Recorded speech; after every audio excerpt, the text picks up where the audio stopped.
Jesus, vendo a multidão, subiu ao monte e ensinava aos seus discípulos, dizendo: Bem-aventurados os humildes, porque deles é o reino do céu. Bem-aventurados os que choram, porque serão consolados pelo próprio Deus. Bem-aventurados os pacientes, porque eles herdarão a terra.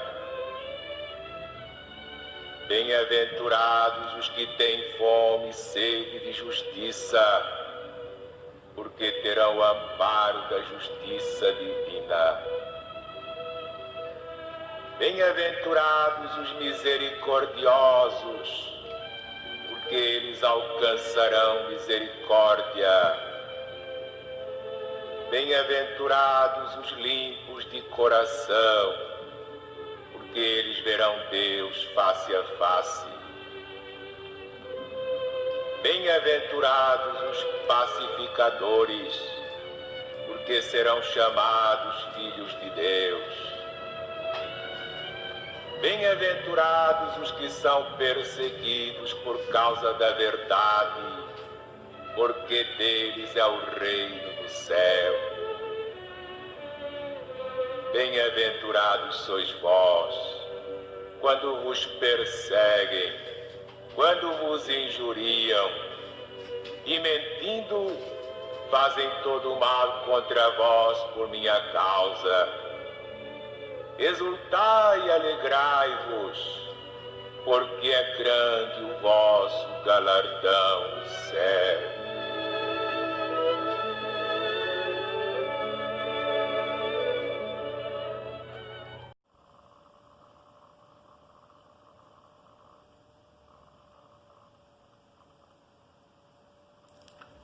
Elevemos os nossos pensamentos ao nosso Mestre Jesus, aos nossos amigos e irmãos do plano espiritual, que sempre estão prontos a nos auxiliar em nossa caminhada. Amigos a quem nós agradecemos de coração esse auxílio. Agradecemos também pela oportunidade de trabalho que nos é dada. Voltemos a nossa atenção, os nossos corações, a nossa vontade, à prática da caridade. Mantenhamos firmes durante todo o nosso estudo as ligações com esses amigos, para que sejamos assistidos naquilo de que mais necessitamos. Pedimos que as águas sejam tornadas vivas e que toda e qualquer energia contrária que possa interferir no nosso trabalho seja neutralizada. Assim, pedimos permissão para iniciarmos o nosso trabalho. Que assim seja, graças a Deus. Paz seja nesta casa. Em O Evangelho segundo o Espiritismo, logo na introdução, Notícias Históricas, Kardec nos chama a atenção quanto à importância de conhecermos as características da época em que as parábolas e todo o ensinamento de Jesus aconteceram. Como eram os costumes da sociedade judaica daquela época? A compreensão desses costumes e mesmo de algumas palavras irão nos mostrar o sentido verdadeiro, como diz Kardec, o sentido verdadeiro de certas máximas que parecem estranhas à primeira vista. E é fazendo uso dessa compreensão a respeito daqueles costumes que farei uma breve reflexão sobre a parábola do filho pródigo. Então, qual era então o contexto em que se deu essa parábola? Jesus estava em meio aos publicanos e pecadores que ali estavam para o ouvir. E os fariseus e os escribas, eles murmuravam, dizendo: Este recebe pecadores e come com eles. Ou seja, questionavam eles a postura de Jesus em estar com aqueles impuros. Jesus estava em comunhão com eles, pois sentar-se à mesa era algo considerado de grande importância. Então, Jesus, em resposta àquele questionamento, vem narrar a parábola do filho pródigo.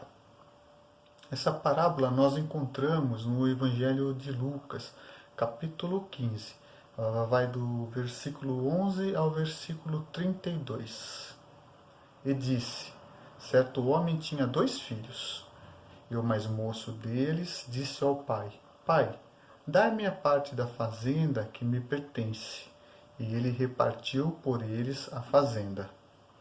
E poucos dias depois, o filho mais novo, ajuntando tudo, partiu para uma terra longínqua, e ali desperdiçou a sua fazenda, vivendo dissolutamente.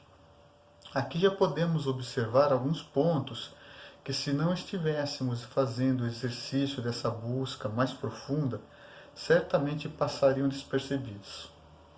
O primeiro ponto é que o filho que pede a sua parte na fazenda, a sua parte dos bens, é o filho mais jovem, que podemos entender como sendo aquele mais inexperiente quanto às questões da vida. O segundo ponto é que o filho mais velho não toma nenhuma atitude em defesa de seu pai, o que para aquela época seria o seu dever. Ele, como filho mais velho, zelar pelo seu pai. Observemos que o filho mais novo demora alguns dias para juntar a sua parte e ir embora. Ou seja, o filho mais velho teve tempo de tomar uma atitude, mas ele não a toma. Outro ponto é a ida desse filho mais jovem para uma terra longínqua. Porque ele não ficou naquela que era a sua região, né? Ou seja, naquela época, pedir a sua parte da herança com o seu pai ainda vivo era como se ele, o jovem, estivesse desejando a morte de seu pai. Isso para a sociedade era inaceitável. Por isso, a sua ida para uma terra distante, para não ter ele que conviver com a vergonha. E ainda mais, de posse desses bens, ele não se preocupou em pensar numa maneira de gastar parte desses bens em apoio ao seu pai. De maneira egoísta, ele só pensou no seu próprio bem-estar. Continua Lucas. E havendo ele gastado tudo, houve naquela terra uma grande fome, e começou a padecer necessidades. E foi, e chegou-se a um dos cidadãos daquela terra, o qual o mandou para os seus campos a apacentar porcos. E desejava encher o seu estômago com as bolotas que os porcos comiam, e ninguém lhe dava nada. Então chegou o filho, o mais jovem, ao fundo do poço, assim como nós falamos hoje. Chegou ele na pior das condições que um homem poderia chegar. Depois de ter perdido tudo, vai apacentar porcos, o que para a cultura da época era algo também inaceitável. Eles tinham lá uma grande aversão quanto a esse animal, quanto mais ter que comer as bolotas que os porcos comiam. E é nesse momento crucial, é aquele momento que nos provoca uma tomada de ação, que nos dá a força para o movimento de melhora, que o jovem cai em si. Ele relembra a casa de seu pai, e lá todos os trabalhadores têm ao menos um pão. Ele então decide retornar, mas já pensando em como será o reencontro com o seu pai. Levantar-me-ei e irei ter com meu pai, e dir-lhe-ei: Pai, pequei contra o céu e perante ti. Já não sou digno de ser chamado teu filho. Fazê-me como um dos seus jornaleiros, ou seja, trabalhadores. Ele tem a consciência de que pecou contra as leis divinas. Ele disse: pequei contra o céu e perante ti. Então vamos nos lembrar também que a sociedade daquela época era totalmente patriarcal. O pai era considerado o representante da família. O pai da parábola que Jesus nos apresenta, ele é então o representante do amor de Deus. É a postura que nós temos que buscar ser dominante em nós mesmos, quando estivermos tratando com os nossos irmãos. Esse pai, ele não repreende o filho mais jovem logo no começo da parábola, como se era esperado. Não, ele atende ao pedido do moço e calado. Mais uma vez, agora no retorno do filho, ele, o pai, ao vê-lo de longe, se moveu de íntima compaixão e, correndo, lançou-se-lhe ao pescoço e o beijou. Guardemos essas características. Ao vê-lo de longe, ou seja, o Pai, mesmo quando pensamos ele estar distante de nós, ele lá está nos observando, ele nos sonda. Correndo, ou seja, o mais cedo, o mais rápido possível, virá ele em nosso socorro e, movido de íntima compaixão. Esse pai ouve as desculpas do filho. E mais uma vez Jesus mostrando o amor de Deus aos ouvintes. O pai não faz nenhum movimento de repreensão, mas sim chama os seus servos e pede que lhe tragam depressa o melhor vestido, que coloquem um anel na mão e as alpargatas nos pés. Manda matar um bezerro cevado, pede alegria, porque seu filho estava morto e reviveu. Esses movimentos do pai demonstram que aquele moço estava restituído à família, na condição de filho. Partindo para o término da nossa reflexão, voltemos a atenção para o filho mais velho. Ele, como filho mais velho, já comentamos no início, se ausentou dos seus deveres, e não tomando nenhuma ação em defesa do pai. Aparece agora inconformado com a atitude dele ao receber o seu irmão. Começa a demonstrar que se sentia traído pelo seu pai, uma vez que da sua fazenda nunca se afastara, cuidara dela com todo zelo e que nunca o pai lhe fizera um gesto de agradecimento. Então podemos perceber, nessa maneira do filho mais velho reclamar ao seu pai, que tudo aquilo que ele fez querendo um dia receber algo em troca, e não por amor, carinho e o correto cuidado pelo seu pai. Eis o exemplo da ingratidão representado no filho mais velho. O moço decide não entrar na festa preparada para o seu irmão. Mas ele se indignou e não queria entrar, e saindo o pai insistia com ele. Vem o pai, mais uma vez, cheio de amor, em socorro do seu filho. Esse agora é o filho ingrato. Ingrato e também orgulhoso, pois a parábola termina sem nos dizer se esse filho participou ou não da festa.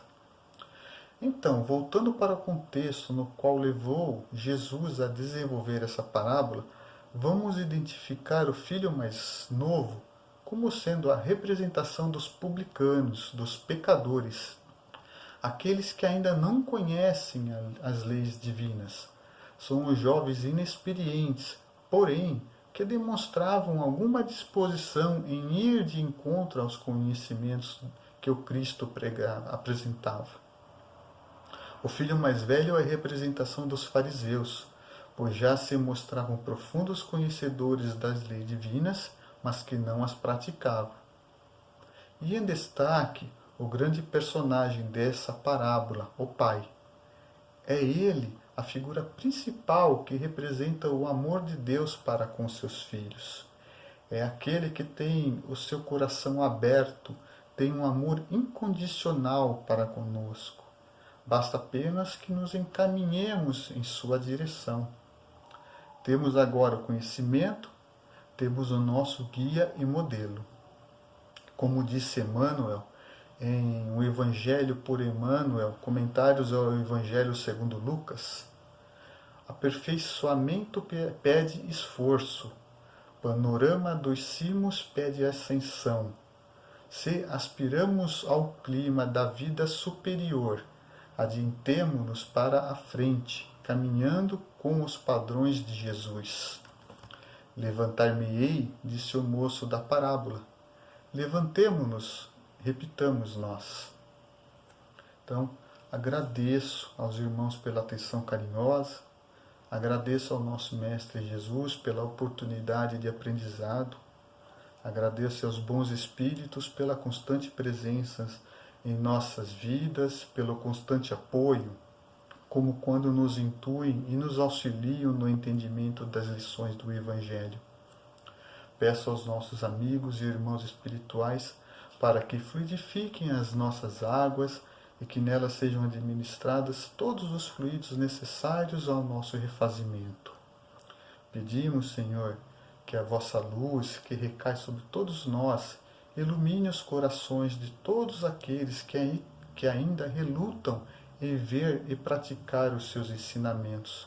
Que essa luz amplie ainda mais os horizontes daqueles que já se acham em caminhada. Que essa luz chegue também a todos os irmãos que estão ligados a nós, seja pelo pensamento, em nossas preces, seja pelos endereços depositados na caixa de vibrações em Nossa Senhora. E assim, pedimos permissão para encerrarmos os trabalhos de hoje. Fiquem todos com Jesus, que assim seja. Graças a Deus.